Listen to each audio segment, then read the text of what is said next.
Pemirsa, bagaimana kabar Anda hari ini? Semoga Anda selalu sehat dan senang sekali kami bisa hadir menjumpai Anda pada program Banyuwangi Dalam Berita. Bersama saya Bima Dirga, beragam informasi traktual dari sejumlah wilayah di Banyuwangi akan kami hadirkan untuk menemani aktivitas Anda. Inilah Banyuwangi Dalam Berita selengkapnya.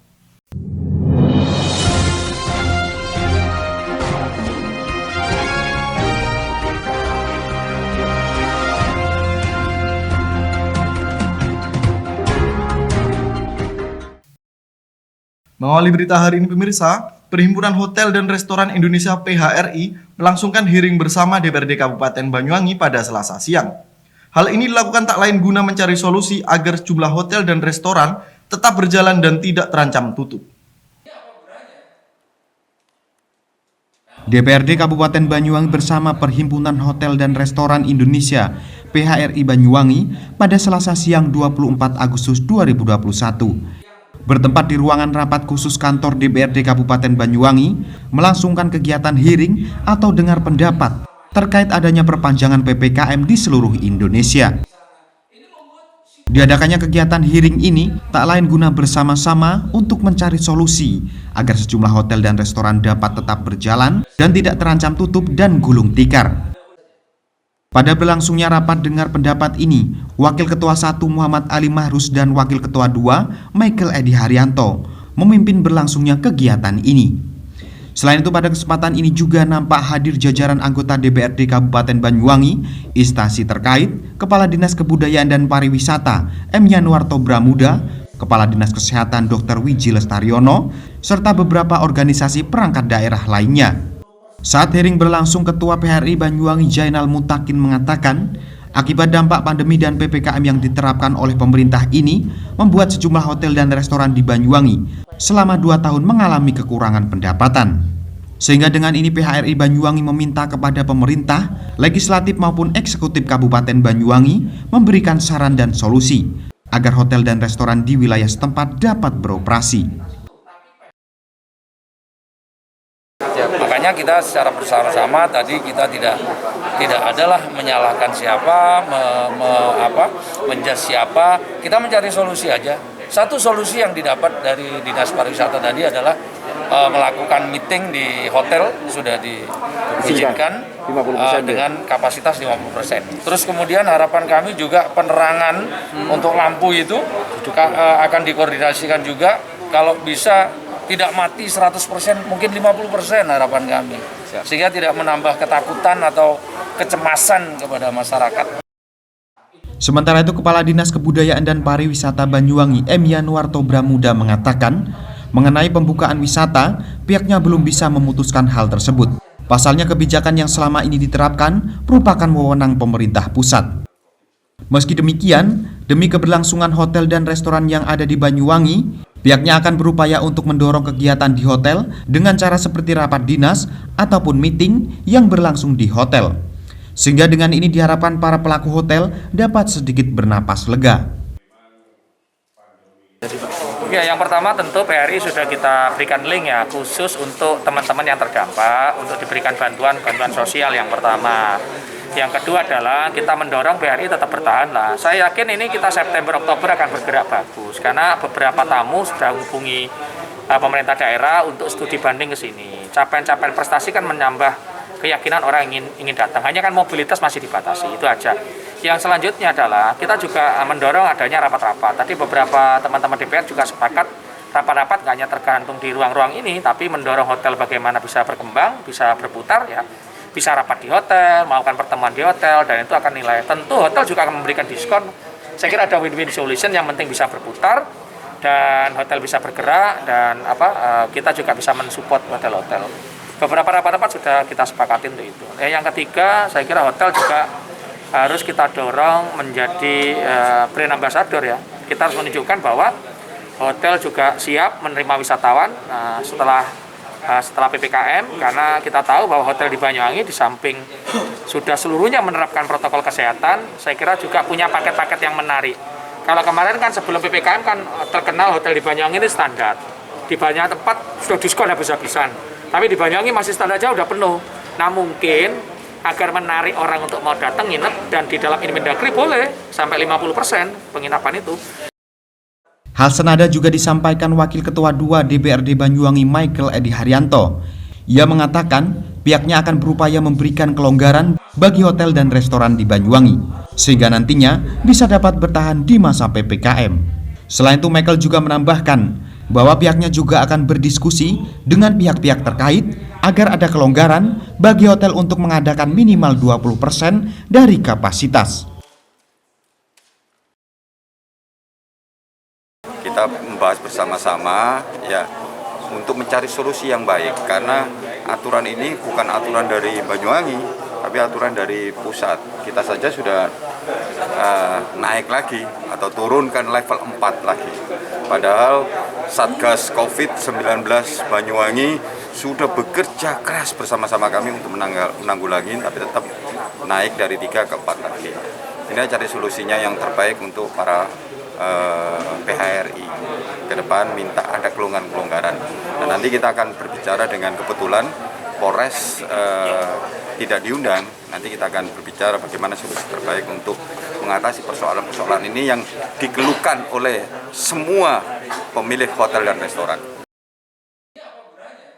Dari Banyuwangi, Jawa Timur, Kiki Hidayat, Banyuwangi 1 TV melaporkan.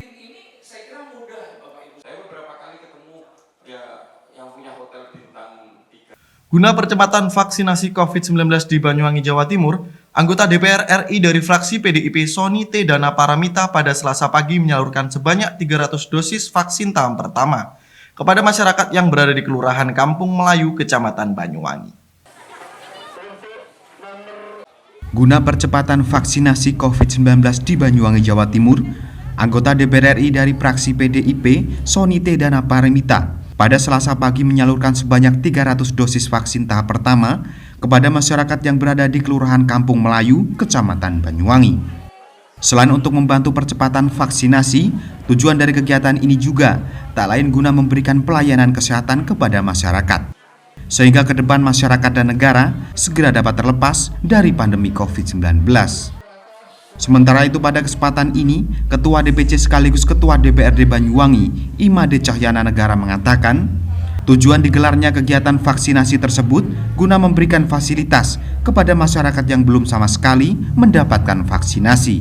Selain itu, dalam hal ini pihaknya juga menjelaskan, pemberian edukasi, pemahaman, serta ajakan kepada masyarakat harus sering diterapkan, sehingga dengan ini masyarakat dapat tergugah serta antusias untuk mengikuti vaksinasi. Pada kesempatan ini, Made juga menambahkan, pelaksanaan vaksinasi ini panitia menyediakan sekitar 300 dosis vaksin jenis Sinovac. Sedangkan untuk hari Kamis 26 Agustus 2021 mendatang, sebanyak 450 dosis vaksin yang akan disalurkan kepada masyarakat. Rencananya dalam waktu dekat ini, pihaknya juga akan melaksanakan vaksinasi di sejumlah kecamatan yang ada di Banyuwangi. Kedua ini juga bisa didapatkan oleh masyarakat yang belum mendapatkan, karena kita punya jejaring sampai 3 tahun. Kita edukasi, kita sosialisasi, dan kita ajak masyarakat untuk vaksin dosis 1 maupun yang belum di dosis 2. Hari ini 300, di kota ini 300, nanti Kamis 450. Jadi kita akan laksanakan di seluruh kecamatan. Jadi ini yang mulai kita awal dari PAC kota, kecamatan kota, dan nanti akan seluruh kecamatan, besok di Giri, Gelagah, dan di sisa kecamatan. Sementara ini ada sekitar 4.500. 4.500. Ya, betul. Itu baik dari yang Mas Sony, yang dari DPR RI, yang di Dinas Kesehatan, ataupun nanti kita bantu yang dari pemerintah kabupaten di sini. Sementara itu, Bupati Banyuwangi Ipuk Fiestiandani mengatakan bahwasanya semua pihak harus bergotong royong serta saling bahu-membahu dalam menangani COVID-19. Dengan adanya vaksinasi, Ipuk juga mengucapkan banyak terima kasih kepada sejumlah pihak yang selama ini telah membantu dalam penanganan COVID-19 di Banyuwangi. Ya, jadi vaksinasi hari ini adalah vaksinasi yang diusulkan oleh anggota DPR RI Dapil Banyuwangi. Ya, jadi kebetulan hari ini dari Partai PDI Perjuangan, dan ada 3 partai sebenarnya yang mendapatkan, yang anggota DPR ini mengusulkan untuk memberikan vaksinasi kepada masyarakat Banyuwangi. Ya, dan hari ini adalah PDI Perjuangan. PDI Perjuangan kebetulan mendapatkan jatah yang cukup banyak, sehingga ada harus dibagi beberapa kali karena tidak bisa satu kali langsung untuk diberikan suntikan. Nah, ya kami berterima kasih, inilah berkat gotong royong karena memang seyogyanya COVID ini dikerjakan secara bersama-sama, terutama vaksinasi. Ya, vaksinasi yang ada di Dinas Kesehatan itu pastinya juga sangat terbatas.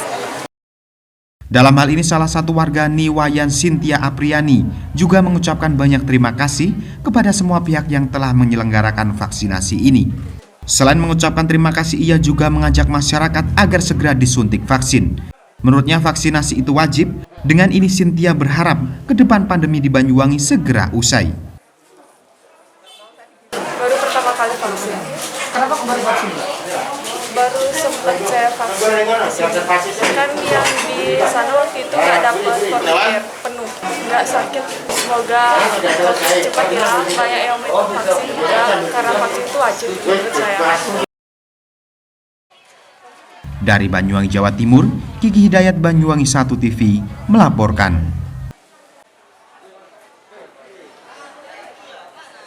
Baik pemirsa, porang menjadi salah satu komoditas pertanian yang diminati untuk dikembangkan secara maksimal. Komoditas ini dinilai memiliki potensi pengembangan yang sangat besar. Seperti halnya geliat petani porang di Kecamatan Songgon, Banyuwangi, Jawa Timur ini semakin menjanjikan, yang awalnya sempat mengalami kesulitan pemasaran akibat dampak pandemi COVID-19.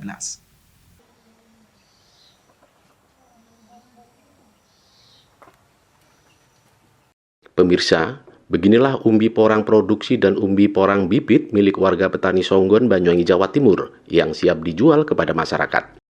Umbi porang produksi dan umbi porang bibit yang sudah dalam karung plastik ini milik Junaidi alias Ateng, warga Gumuk Candi, Kecamatan Songgon. Puluhan ton umbi porang produksi maupun bibit ini tersedia di rumahnya di wilayah Gumuk Candi, Kecamatan Songgon yang siap dipasarkan. Penjualannya tidak hanya di area daerah lokal Banyuwangi, namun juga dipasarkan di luar daerah, seperti di Madiun, Mojokerto, dan tempat-tempat lain di luar sana. Menurut Ateng, salah satu pengepul umbi porang di wilayah Songgon yang diwakili Winarno yang juga petani porang di Songgon menyampaikan, porang yang hendak dijual dan dipasarkan ini merupakan hasil usaha tanaman milik warga sekitar Songgon saja, yang kemudian ia beli, diseleksi, dipilih ukuran besarnya, dan dijual kembali kepada pembeli atau yang membutuhkan, baik yang umbi porang produksi maupun umbi porang yang masih berupa bibit. Diakui oleh Ateng, usaha porang ini baru menggeliat di beberapa bulan terakhir, lantaran waktu bulan-bulan sebelumnya terkendala kondisi pandemi, yang diakui hampir seluruh usaha yang dia geluti sejak 4 tahun lalu bisa dikatakan menyurut. Panenan melimpah, namun pabrik tidak ada yang membeli. Namun demikian, seiring dengan kondisi pandemi yang mulai berangsur hilang di tengah masyarakat, usahanya kembali menggeliat dan bangkit. Ia berharap ke depannya pemerintah bisa turut serta memperdulikan usaha para petani dan pedagang porang di Banyuwangi agar ekonomi masyarakat kembali pulih. Bagi warga yang membutuhkan atau kesulitan menjual umbi porang, Ateng berharap bisa bermitra dan bisa membelinya. Tentu saja harganya disesuaikan dengan harga pabrik, lantaran harga tiap harinya bisa berubah-ubah. Untuk per kilogram umbi porang produksi, saat ini dengan harga standar yakni Rp6.500 hingga Rp7.000 per kilonya. Dari ukuran kecil yang 1 kilogram per buahnya hingga ukuran besar yang bisa 12 kilogram per buahnya. Sedangkan di bawah ukuran itu akan dibuat bibit. Sementara itu, Excel, salah satu mitra petani porang asal Mojokerto, yang membeli porang milik Ateng Songgon menyampaikan, kondisi permintaan umbi porang pada bulan-bulan ini sudah mulai banyak. Ia sendiri sebagai mitra petani porang yang langsung menjual ke pabrik, hampir tiap hari diakui datang ke Banyuwangi untuk bermitra menjualkan ke pabrik di daerahnya. Meski tidak sebesar dulu sebelum kondisi pandemi, namun berharap semua usaha petani dan pedagang porang di Banyuwangi terus berlanjut. Excel juga berharap kepada pemerintah agar lebih memudahkan terkait pabrik yang membutuhkan porang. Karena selama ini, pihak pabrik juga terkadang dianggap timbul tenggelam atau buka tutup untuk membelinya, terutama soal harga, sehingga meresahkan para petani porang itu sendiri, yang saat ini butuh pemulihan ekonominya. Bisa disampaikan ini, porang mau dikirim kemana ini? Kalau ini langsung ke pabrik, tapi ada kolega kita yang ngambil ini langsung dia kirim ke pabrik. Kalau Yang di sak-sak kuning ini umbi produksi. Umbi produksi yang sudah siap dikirim ke pabrik. Kalau untuk yang di krat-krat itu adalah umbi kecil, umbi bibit. Kita masih nge-size dulu, kita pisahkan speknya, ukurannya, ya, sesuai permintaan konsumen. Kalau permintaan yang lebih banyak ukuran apa ada ukurannya ya? Seperti apa ukurannya mungkin porangnya? Kalau selama ini yang banyak dicari oleh petani yang mau menanam itu umbi ukuran kecil. 10 up, 20 up, 3, 4, 5 itu yang paling banyak dicari untuk sementara ini. Katak sebagian untuk bibit. Ukurannya ada ukuran kiloan atau bagaimana ini yang dicari ini? Nggih, semua memang acuannya itu kiloan. Kalau untuk produksi itu untuk ukuran 1 kilo ke atas itu udah masuk produksi. Dari Minimal, ukuran sekilo ya, sampai sebesar-besarnya. Sampai kalau ada pun yang 20 kilo per biji itu sudah masuk umbi produksi. Pokoknya minimal itu 8 on lah untuk masuk umbi produksi. Oh, 8 on ya. Dari yang 8 on sampai paling besar di sini besar. Sampai ukuran berapa? Kalau selama ini pernah ada itu 12 kilo. 12 kilo? Ya, satu biji, satu umbi. Ya, umbi. Permintaan porangnya dari mana saja? Tidak hanya di Banyuwangi mungkin? Dari mana saja? Kalau sini kita main lokal aja Pak. Dari Banyuwangi sendiri itu sudah mencukupi, sudah banyak. Untuk saat ini permintaan membludak atau bagaimana? Ya, alhamdulillah permintaan relatif tinggi lah untuk permintaan. Tapi yang paling pesat itu permintaan bibit untuk sementara ini. Kendala-kendala apa yang dihadapi ketika bicara soal porang ini? Kendalanya memang untuk umbi produksi untuk musim ini memang nggak sesuai dengan nggak sama dengan musim kemarin. Karena ya mungkin ya karena pandemi lah satu ya mungkin. Sering kurang lancar lah untuk distribusi ke pabrik itu. Pabrik sering buka tutup akibat pandemi ini. Harapan petani apa? Untuk kendala-kendala ini? Ya harapannya pemerintah itu untuk menyuplai barang kita yang ada di lapangan itu agar lancar lah. Makanya harapan kami pemerintah itu juga daerah Banyuwangi sendiri itu didirikan pabrik lah, biar kita kirimnya enggak jauh-jauh.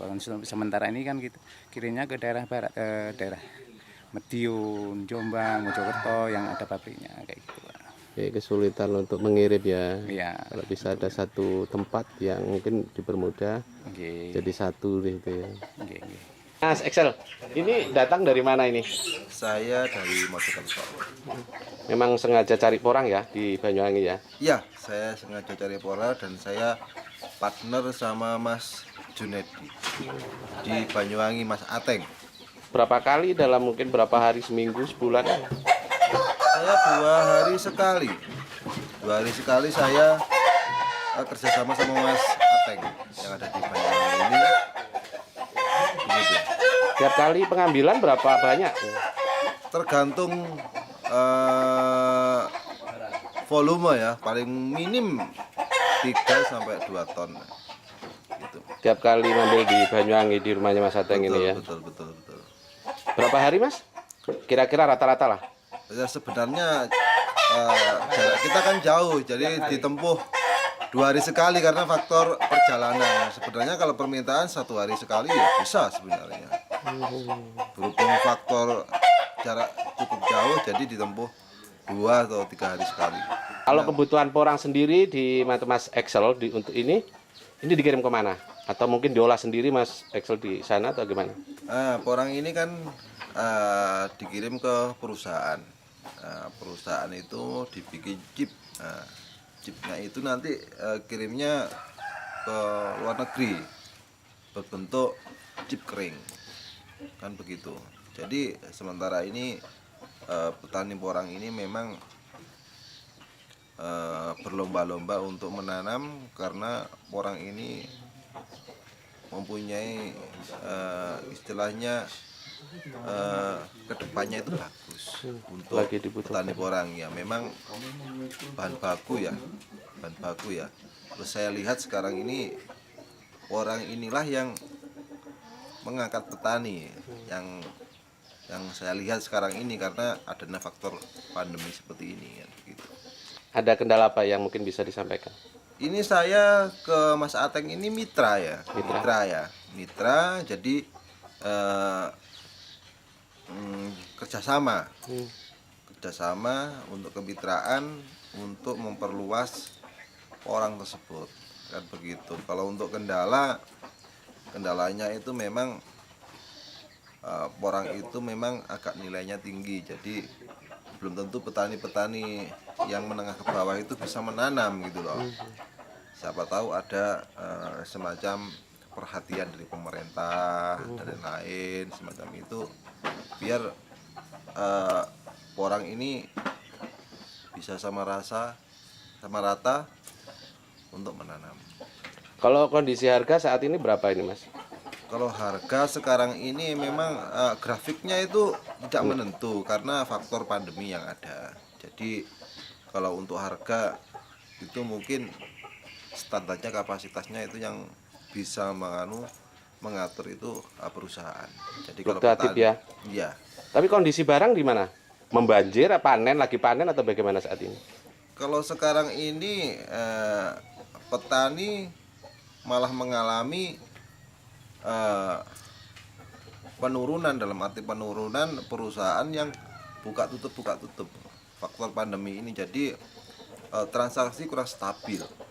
Kalau 1 tahun yang lalu itu bahan bakunya malah kurang kan gitu loh, perusahaan kekurangan bahan baku. Tapi sekarang ini mungkin faktor pandemi, mungkin ekspor impornya mungkin kurang maksimal, jadi dampaknya ke petani kan gitu loh. Kalau bisa kan pemerintah juga memperhatikan ekspor impornya biar perusahaan itu juga lancar. Kalau memang perusahaan itu lancar, nanti dampaknya ke petani juga akan lancar kan seperti itu. Iya, kita tahu bahwa di Indonesia sekarang kan sudah ada pabrik porang yang mengolah untuk bahan bakar porang. Nah, ini harapannya Mike Kessel sebagai salah satu mungkin mitra di petani di Banyuwangi, ini apa ini? Ya, yang jelas standar dan harga ya, itu malah yang diprioritaskan kan begitu. Terus kalau bisa perusahaan itu jangan buka tutup, kestabilan yang kita harapkan. Harga ya juga kita harapkan, tapi harga itu bisa istilahnya bisa dibicarakan kan begitu. Tapi kestabilan, kestatadatan untuk petani bisa bongkar, bisa jual itu harus diprioritaskan itu kan. Termasuk petani yang nanam ya, agar tetap semangat gitu bergairah menanamnya ya. Harus memang seperti itu. Dukungan yang penting, dukungan gitu. Seperti itu. Yang diharapkan semoga petani porang senantiasa berlomba-lomba untuk menanam, dan bagi perusahaan ya dimohon untuk jangan naik turun kan begitu istilahnya. Standarisasinya memang harus dibenahi, dan saya mohon pemerintah juga sangat memperhatikan karena lancar tidaknya itu tergantung pemerintah yang ada kan begitu. Terutama soal harga ya. Betul, soal harga kan begitu. Dari Banyuwangi, Jawa Timur, Tim Liputan Banyuwangi 1 TV melaporkan.